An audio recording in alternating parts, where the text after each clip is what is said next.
Okay, question 6 from June 2006, module 4, says a gravitational question, and by this time you're almost fed up stating in words the law of gravitational force between two masses, but remember the attractive force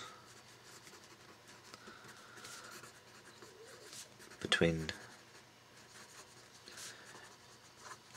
two masses is proportional to, and what's it proportional to? The product of the masses is proportional to the product of their masses.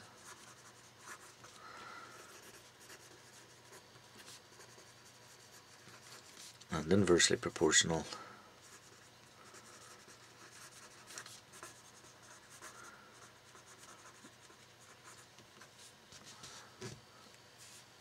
to the square of their separation.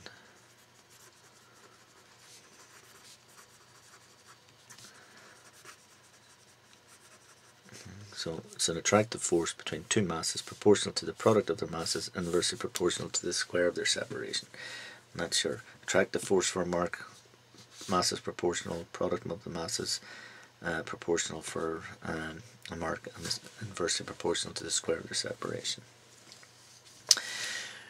Then the laws of forces for gravitation have similar mathematical forms, however they differ in some important ways. State one of these differences. Well, gravitational fields. Okay, so gravitational forces or gravitational fields are attractive only.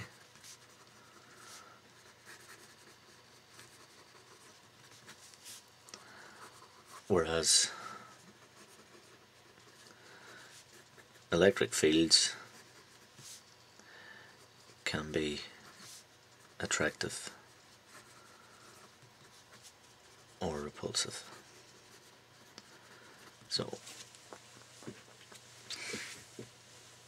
they also, I suppose you'd also say they have different constants. Gravitational forces, gravitational fields tend to be less strong because of a very small gravitational constant. Electric fields a much bigger gravitational constant.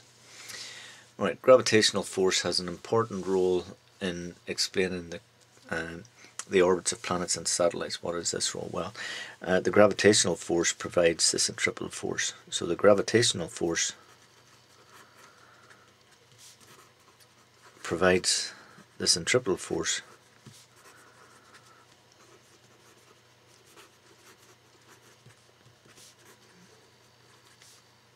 which maintains the satellite in its orbit.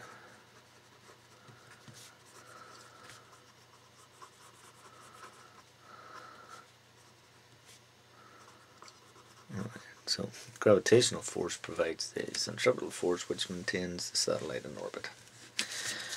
Okie doke. Now we've a little bit of a calculation. This is a fairly standard thing to do. Kepler's third law for the simplified case of circular orbits, the square of the period of rotation of the planet in its orbit about the Sun is proportional to the cube of the radius. So what we're trying to show that t squared is proportional to r cubed.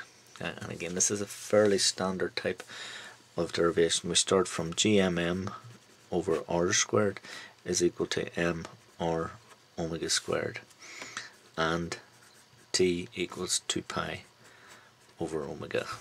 So we're going to replace for omega in here, so those m's cancel out, so we have gm is equal to r cubed times omega squared, which then is equal to r cubed times, and well, if t equals 2 pi over omega, then that's omega is equal to 2 pi over t, so it's 2 pi over t, that's all squared. So now what we've got is that gm is equal to r cubed times 4 pi squared over t squared. The t squared is going to come up, so t squared is equal to 4 pi squared over gm times r cubed. Oops, 4 pi squared there. 4 pi squared times 4 pi squared over gm times r cubed. So 4 pi squared is a constant, g and m are constant, so that's t squared is proportional to r cubed, which is what we were asked to show. Okay. We then get to use this in a calculation. Okay, the radius of the Earth's orbit about the Sun is 1.5 times 10 to 11. Calculate the mass of the Sun. So again, we're going to use t squared equal to, now this is the equation that we just got, is equal to 4 pi squared over gm times r cubed.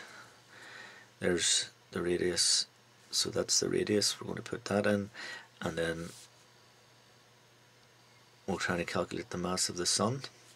So we need to know what t squared, well it takes 1 year, so there t is equal to 1 year. That's for the time that it takes the Earth to go around that, so that's equal to 365 and a quarter days times 24 hours in a day times 3,000, well we'll say times 60 times 60, 3,600, and that tells you what it is in seconds. So whenever you multiply that all out, that gives us 3.16 times 10 to the power of 7 seconds. So now what we'll just keep an eye on what it is that we're trying to achieve here. So we're trying to get the mass, so that means that the mass is equal to 4 pi squared over g times t squared times r cubed. So the mass of the Sun is equal to 4 times pi squared times, and it's 1.5 times 10 to the power of 11, that's all cubed, divided by 6.67 times 10 to the minus 11 times this 3.16 times 10 to the 7 all squared. And that, when we put it in, is equal to 2.00 times 10 to the power of 30. And because it's 2 times 10 to the power of 30 kilograms for the mass of the Sun, and something times 10 to the 30, probably worth remembering that just for the mass of the Sun for future reference.